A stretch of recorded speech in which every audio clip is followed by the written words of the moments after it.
Hi, everybody. Thank you so much, and I'd like to take a time for having me do a couple of these sessions here and see if also. Want to use your microphone. Okay.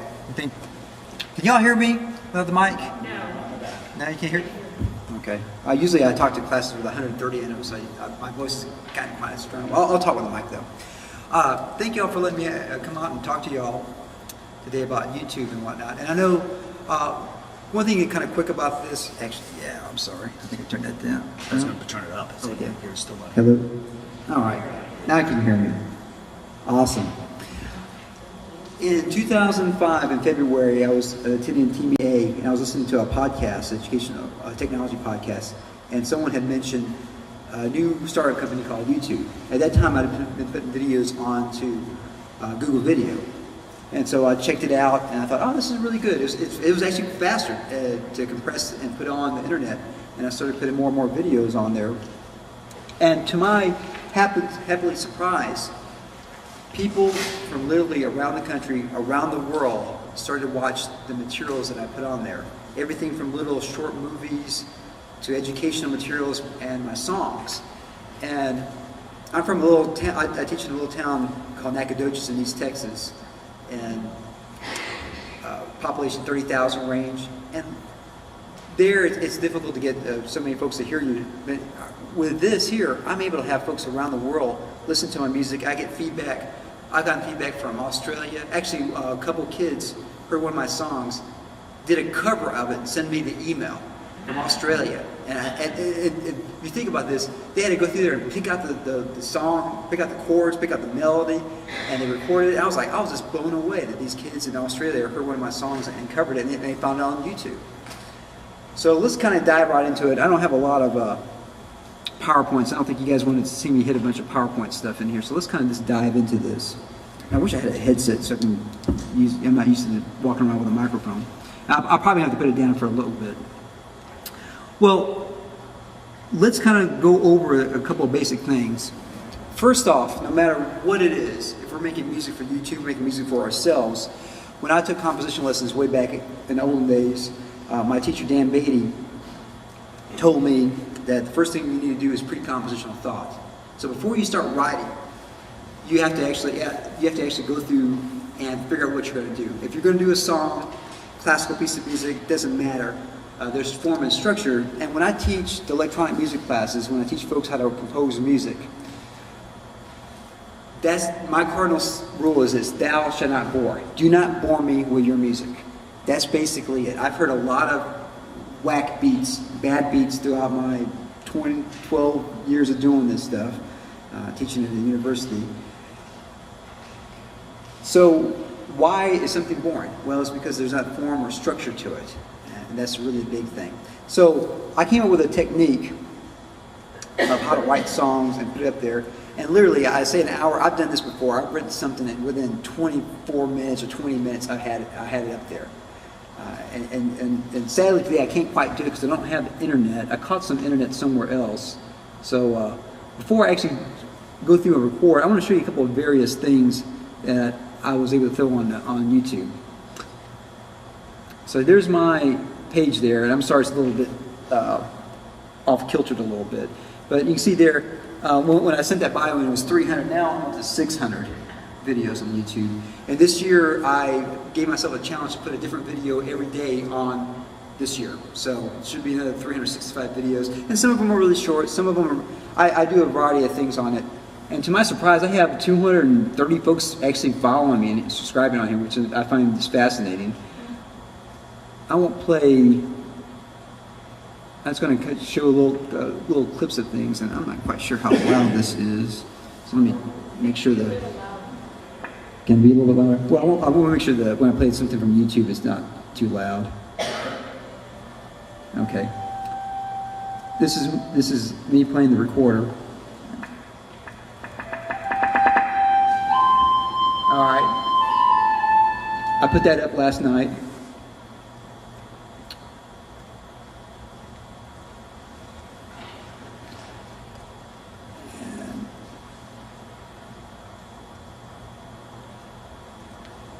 And this is here, something I put for my rock history class. I put on there how to attend a classical concert. So basically, this was me lecturing. Well, let me talk to you guys a little bit about how to go to a classical concert. In any case, so that was the video I put up that day there. Here's me playing some boogie woogie piano.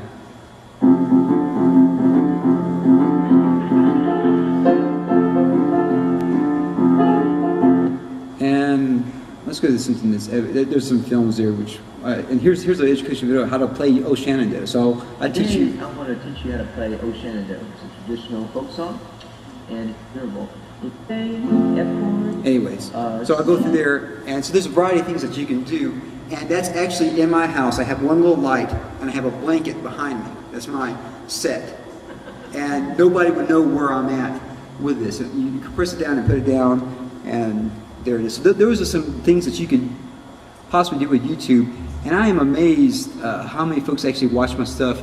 I'm guessing somewhere between 3,000 to 6,000 hits on my videos a day happen. And being a music educator, I talk to, well, I have a class. I have 130 in my rock class. I have 100 in the jazz class, and I thought that's pretty good. But having 6,000 people view something I've done every day is really amazing in a lot of ways. And if you're an educator, which I believe most of us are, I think probably all of us are, we do this because we want to teach them and share our information and our knowledge and our creativity with the world. We can do that very easily with the YouTube now.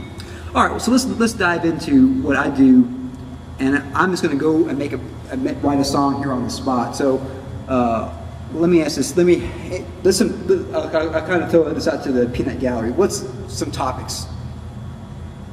Give me the economy. Okay, I'm going to press this song. Anybody? Anything else? Food. Okay, I can do some with that. A new day? Food in a new day? I probably could do something with that. All right. So I'm going to sit down if that's all right with y'all. And basically what I'm going to do, I'm going to start typing. I'm a real big fan of, especially right now because I don't have a lot of time, I'm just going to make a punk song. So it's just 1, 4, and 5. And it's, maybe I might just do 1 on it. Oh, well, I hate for you to do that. Okay. I wish we had a mic stand. All right, so we got food and a new day. I like any other topic. The economy's just too sad for me right now. I don't want to type in a car. Okay. All right, so let's see. I hate for you to do that. This is weird. That was having the microphone there. Let's see. I'm gonna keep it short because we're doing a punk song. Food. I'm already hearing it in my head. Food. All right, here's our chorus. I like food. Exclamation point, and do it again.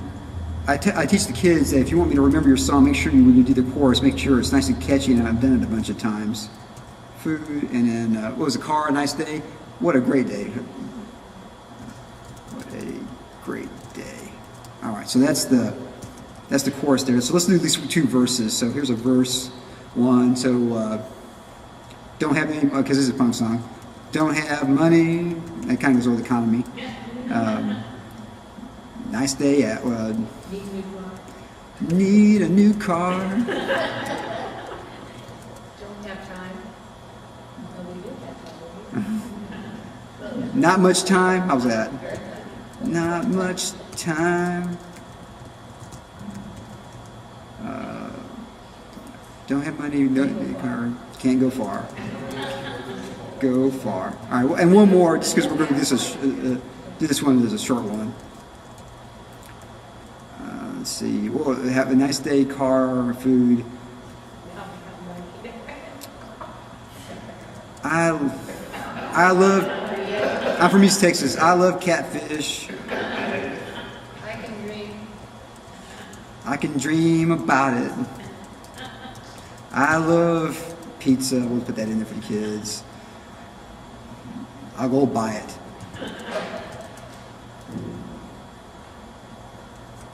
Okay. So, thank you. All right. So, thank you, sir. So basically, I got a chorus and 2 verses here, and I'll just kind of repeat that over and over again.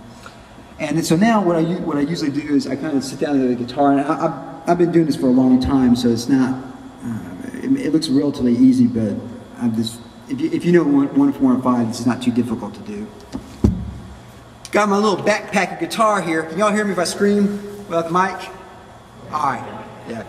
Yeah, I can do that. So basically, if I'm doing a punk song, I literally could just do that for the whole song, but we'll make it a little bit. Yeah.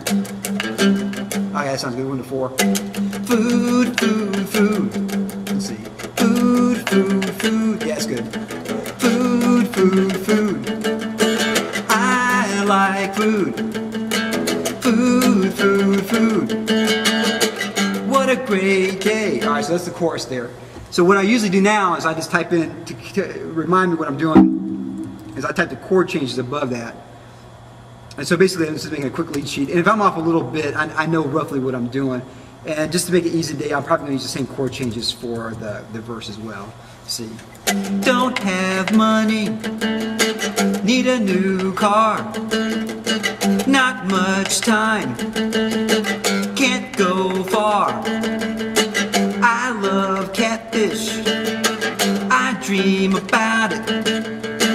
I love pizza, I'll go buy it. All right, so this would be, and if I repeat the verse a couple of times, the chorus times, I'm probably get to 1.5 minutes into the song. So I'll just kind of play that way. So now I got my lyrics here. What I'm going to do now is I'm going to go into the recording software. And since this laptop has a built-in microphone as well as a built-in webcam, I'm just going to shoot it on this thing here. Sometimes what I do is I plug an external USB mic on it, and I have my camera, which I'm recording this session here, so I can't use it for this right now. It'd be the same thing. And also remember this, is that some folks say this, all right, well, there's a DVD quality, is that another? You're compressing it and you're putting it on YouTube. You don't need to have high def on the computer screen at this time. It's gotten better. And I'm going to show you a couple of compression things that has happened because YouTube has actually increased their compression a bit. So, and I'm using the old version of iMovie because I just have used that one and so much more. The next session I'm going to do, I'll show you the new version of it. So here's food, food, food. And you probably can, hopefully you can see, no. I may have to close down. Well, anyways, you guys all seen this here, right? The one thing I had on here that you can do a quick capture on YouTube, and that's what's eating up my signal there. So let me quit that so I can find my.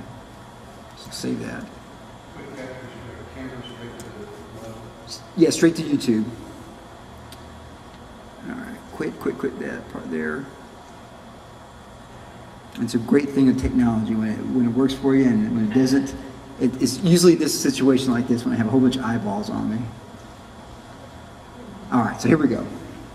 Hopefully, there it is. Okay, so I have a built-in camera here, and I'm a little blown out. I'll try to make a little bit interesting angle though.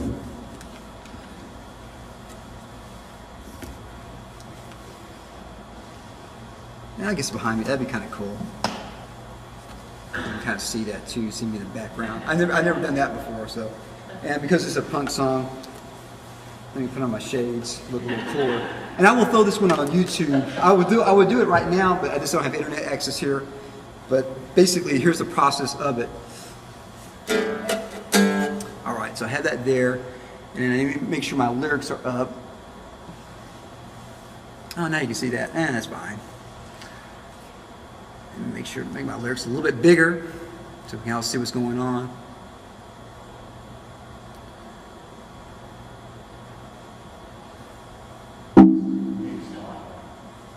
I know, I need some light. I'm actually working on an MFA in cinematography, and I know so much more about lights now. Do you know what a baby is? Or a C-stand?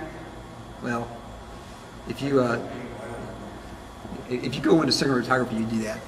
All right, so I got my lyrics there. Let me start recording, and we'll just see what happens.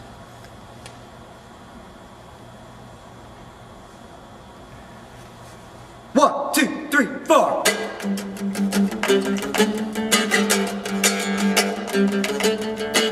Food, food, food. I like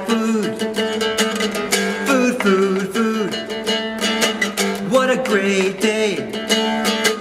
Food, food, food. Don't have money. Need a new car. Not much time. Can't go far. Food, food, food. I like food. Food, food, food.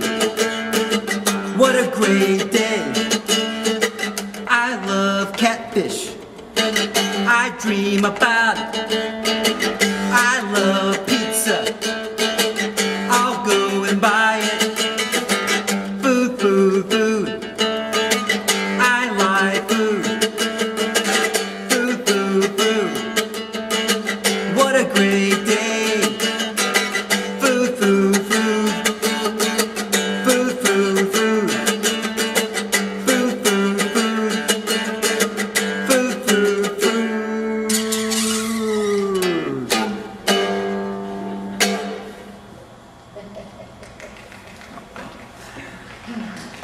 You usually have people clapping at the end there. Now, if you notice there, I'm hamming up to the camera a bit, and the reason why I do that is because I've just done this so much. I realize at the end of a video, you want to kind of stand still for a second. That way you can fade out from it. So you kind of start at a standing position and you fade and you kind of end there. And I know it looks bad, but that's just kind of what you do when you make videos. All right, so now I got that up there. Oh, actually, it's a little bit longer than I thought. All right, cool. Because I repeat the chorus.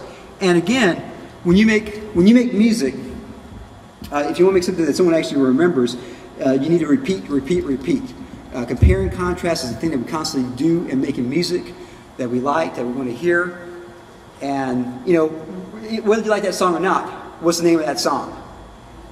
There you go. And you already got it down. And whether it's good or bad, at least you'll remember it. At least you're not too bored with it. So what I'm going to do is I'm going to cut this really quick, and because I've just done this a lot. This is an older version of iMovie, if you've seen this before. What do you do with copyright? Well, this is technically now copyrighted.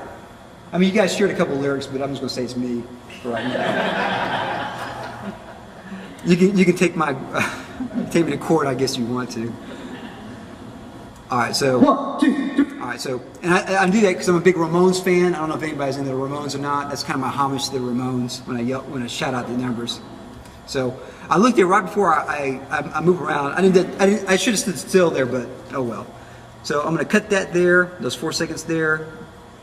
Scroll over, blah blah blah blah blah, and then okay, standing there. All right, that looks good to me. I cut that part there. So I got a 24-second video. And in iLife and iMovie, I find this save after you do anything that major. Because sometimes, for whatever reason, these are touchy, they tend to crash on you sometimes. So make sure you save after you do anything big. So since I cut that down there, I'm saved there. What I'm going to do now is I'm going to put in some things that I can have people find me at the end. So I'm going to hit editing here, and I got the center tile, and what I usually do is this. I put in my website, that way folks can find me if they care to. Now let's say this becomes a big hit and somebody wants to find me, and they want to, so let's do that for, 6 seconds is good. So I put that at the end of here, so I got that little calling card. And that's part of the thing is that if you want folks to find you on YouTube, kind of brand yourself. I figured out if I brand myself as the internet legend, that's something that's easy for folks to remember, and then they can find my other videos tagged that way. So whatever you are, find yourself as what they call a brand and stick with it. I like this older version of iMovie because there's actually a thing on here that says music video, and you can see I do this a lot. So food. You know, you're just like my students. Yesterday I was covering the blues, and we wrote a blues song in class. So I had everybody write a blues thing. So it's, you say it, you repeat it, then you answer it. And about 3 or 4 of them about how hungry they were. I guess it doesn't help. It's at 11 o'clock that class, so that must be the reason why. Make that a little bit smaller on there. And I put technically anything you put on YouTube, anything you create is already copyrighted for your life plus 75 years if anybody wants to steal it. I'm going to say this, most likely no one's going to take your song that you're going to put on the internet. If they do, be happy, because that way more folks see it. I'm going to turn that off there. I like 10 seconds, so we'll do it right after I do my little shout there. 1, 2, 3, 4. So right there, I'm going to hit add. That adds it in there for 10 seconds. Then I come towards the end of it. Because remember on music videos, even though probably don't watch music videos anymore, but they used to end it, begin it, and do the back end with that as well. So I got 24 seconds there. If I come to the, let's say, that's good. All right, so I'll add it there. And if I want to, I could do a little bit of a fade out if I wanted to. I guess I can do that. Fade out for 1 second. This is the older version of iMovie. This is the older version of iMovie. Everything that I'm doing here, you can do in Windows Movie Maker. If you have more advanced program, like I use Final Cut Express for my big movies, and the new version of iMovie, I just haven't. I literally got it like a week ago. I haven't played around version 9 that much, but I got enough. I can show you guys a little stuff later on about it. It's actually really fascinating. I just could do this faster on this one here because I've just done it so much. So now, let me save that. I won't play the whole thing. Let me turn the volume down also. But just kind of show you. I mean, here it is. Here's a music video. 1, 2, 3, 4. I know it's a little bit dark, but there's the title sequence there. Man, when I watch that, it shows that I can hand it up to a camera well. That's just horrible. Okay, so now I got it here. So now I got to compress it, and this is probably one of the reasons why it's good for y'all to be here today, because I've just done this so much. There's a couple ways that you can compress this, and I'll probably do it as a quicker way today, just to kind of save time. Under the new version, there's a thing that says there's a share area here, but what you want to do is export, and whatever version it is, I can do a full quality. YouTube. I'm gonna use QuickTime. On Windows, it's a little bit different. I haven't compressed a lot of things on Windows Movie Maker. If someone has, they kind of share that with us in here. But I have a couple of choices on here. Internet, the LAN one is what I usually choose. Then, because YouTube has actually gone up in resolution, I can do two things. I can trick it and make it think it's high def. I can trick it to do that. What I usually do, because this is standard def, I just, instead of doing the VGA, I go up to SD, which is standard def. That's what your TV resolution is. That's the quality of that. So these three here look good on YouTube. For a long time, that was the standard, the 320 by 240. That was the standard on YouTube for a really long time. All right. So I'm gonna take this one up here. Tell you what, I can just do that in the background, let that go that way. And then if I want, I can letterbox it. The interlace, what that basically is, and for the internet, it's not as important is that basically how TVs work, you see one and then it rebuilds. Basically, you're seeing half the screen at a time. And when you interlace it together, you see every picture synced up together that way. That's the basic way. And now you're going to high-def TVs. Some of you, probably a lot of y'all have got the high-def TVs as well. So let's say, I was tricked into thinking it's high-def. Because now on YouTube, and I'll save that, and it'll take a little bit to compress down. So that's the basic thing. Now, all I would do now, and if I still had it up, but as this is compressing, what I do is I go into YouTube and fill out the form. So I'll put in the title and all that jazz there. Let's see if I can find the internet. Well, if you want to find the internet, go up to the 3rd or 4th floor.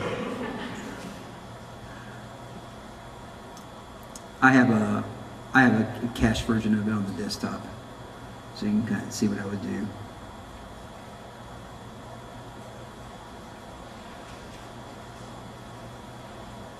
So as that is compressing, and this is how I'm able to throw it up there within an hour, I would just go in there and start typing the title, the description, what category it is. In this case here, I put music, and the tags in there.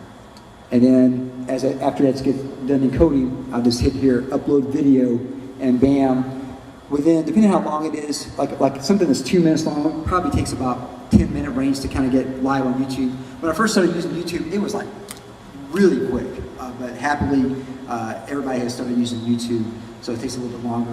When I put something up there like an hour long or 2 hours long, it takes a while for it to encode to finally for it to be live on there as well. So that's the basic process of writing a song. All I'm doing now is if I had internet, I could throw this up there very quickly.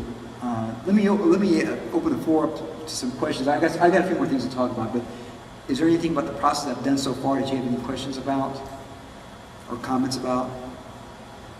You went a little bit too fast, so you were clicking around, so it's kind of hard to follow step by step. Yeah. Well, what it means, like the overall concept of how, this is not so much a class on how to use an editing piece of software. I can show you some of those things if you want me to. But the concept of it is that I did a pre-compositional thought. I knew I was going to write a punk song, figure out what form that was. So the music part is still there. Even though we're using technology, all this here is just a tool. A pencil is a tool, a pen is a tool. I mean, if you ever think how great this tool is here, this pen, the quill and ink, have you ever tried to do any of that? You write 4 letters before you get back in there. It takes you forever to try to write. This is amazing. This is an amazing tool. How much more music could a Mozart or Beethoven have if they had this here? Yes, ma'am. Are your videos available to the whole public, or can you set them up private for like just a class? Yes. Yeah, you can set them up privately. Now, sadly, there's not a way to set it up only for a class by itself. You can set it up if you're friends with somebody. You can have only your friends see it. And I wish they had that as a component, because that would be great. If I have something specific for my jazz class or my rock class, that I could do that. There was something they called TeacherTube that I tried. I don't know if anybody tried TeacherTube or not. I don't think there's a way to do that either. It's live or it's private. Yeah.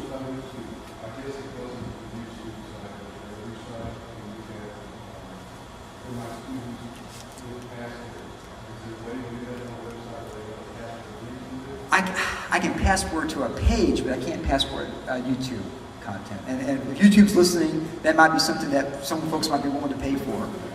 Yes, sir.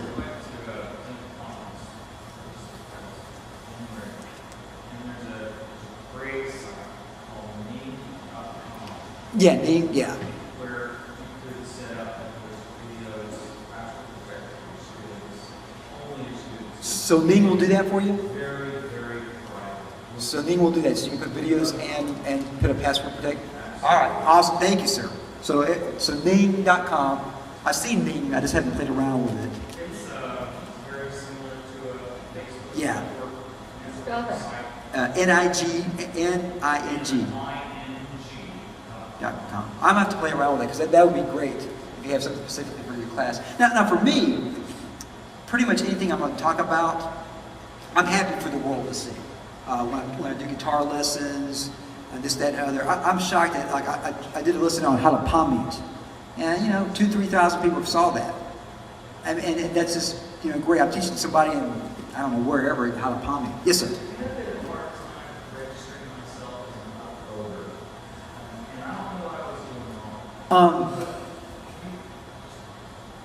But basically, you have an email address, and then you put it in there, and then they will send you an email back to your email address, and you have to validate it before you can upload. So it may be in a spam folder, depending if you're using Yahoo or some other type of email, that might be the case. So just find that there. Yes, ma'am. I'm going to shoot you Firefox. Yes, ma'am. That's better. It is. I'm on a Mac, so I'm not as scared for viruses. But if you're on PC, please use Firefox, without a doubt. This is not so much on as much on this. The reason why Internet Explorer has something that's called ActiveX, and what it is so powerful that the hackers out there can basically take control of your computer by using it. Firefox is a dumber web browser. It doesn't have ActiveX. So when you go to a site that's malicious, it can't open up some things that require ActiveX, and that's why Firefox is a lot safer. And that's just a basic way of saying it. That basically Firefox is stupider than Internet Explorer. Internet Explorer is too powerful. And is any movie format that my movie editor will create? Yes, some work better than others, and I played around with encoding, and since I'm on Mac, I use the QuickTime for me. Now, an AVI file is basically any file that has movie data in it. That's basically what it is. So it could be DivX, it could be MP4, it could be anything that's movie data. All it is a wrapper saying, okay, this is some type of movie data in it. And when you upload it, it may work, it may not work. Happily, YouTube takes pretty much all the formats. There are some on there. If I had internet, I could pull up and you can see exactly on there. They tell you exactly what format they recommend the most. I'm sure if you save it as, golly, an AVI off of Windows Movie Editor, that's going to be fine. Or to MPEG. MPEG should work fine. MPEG should work fine. You know, the most popular thing I have on YouTube is how to use GarageBand. I mean, the educational things far blow away any of my songs. The educational material is out there. If folks want to know how to use GarageBand, they do this. A couple years ago when I did TMEA, 2,000 people saw the session that I'm basically doing right now, recording on here. I mean, we have a lot of great friends here. More people see this on the internet than there are here today. And that's just a reality, and that's why I record these type of things, because there are a lot of folks that would love to be here because of teaching or whatever else, or they may be in Europe, they may be around the world, they just can't get here in time. So this is the great thing about this.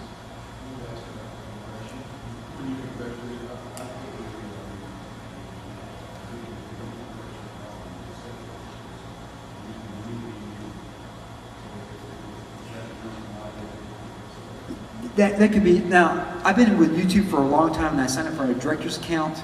That's why I can put up 2 hours or 3. I can put as long big videos as I want on there. When I did it, you have to, there's a thing on there under, I can't remember, probably accounts that you sign up as a director. And basically you have to email to them, tell them, hey, I told them this, I make educational content, I make my own films, and I own all the copyrights and things I put up there. And it took them, when I did it, it took them a couple of weeks. I had some friends do it recently, and they got it back a lot faster. But when I first initially applied for that, because that 10-minute limit was just not enough for me to put a lot of the content up there. And so if you got more than that, if you want to do more than 10 minutes, I recommend signing up for a direct account. Just tell them the truth, tell them that you're an educator and you're planning to do this and you own all your copyright. You put stuff up there. I'm very careful on this site here to put only stuff that I own up here, because this way, and that's part of the deal when you do YouTube, that you put up stuff that you own. Happily, I'm a composer, so I can use all my own music. I act, I write, so everything I put up there is, I'm a one-man band basically for making videos, and that's a good thing for that. Yeah, compression is on PC side. I guess I really should have digged a little bit more into that. And this is what I would do: how to compress for YouTube and Google, and somebody's got a page out there. Anything I don't know, I type into the Google, and Google knows it somewhere. Oh yeah, definitely. I did this because again, I'm making videos, one every day. I showed how to tie a tie.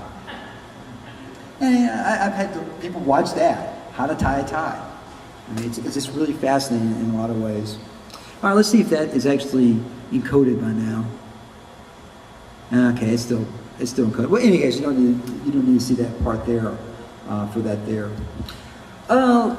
Let me talk about a couple of while I was finishing the encoding there. And you probably already had this before. What are some uses for this? And I talked about this already. The educational aspects of it.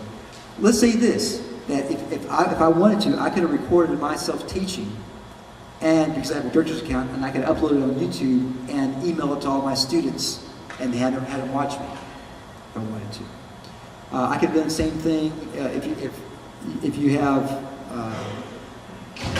If you know there's something that's difficult, I know most of us are music educators, but if you're an educator that's teaching math or language arts or whatnot, you can record a short little section of something that's difficult for your students that don't need YouTube, and your students can watch it as well as a bunch of other folks can see it as well on there.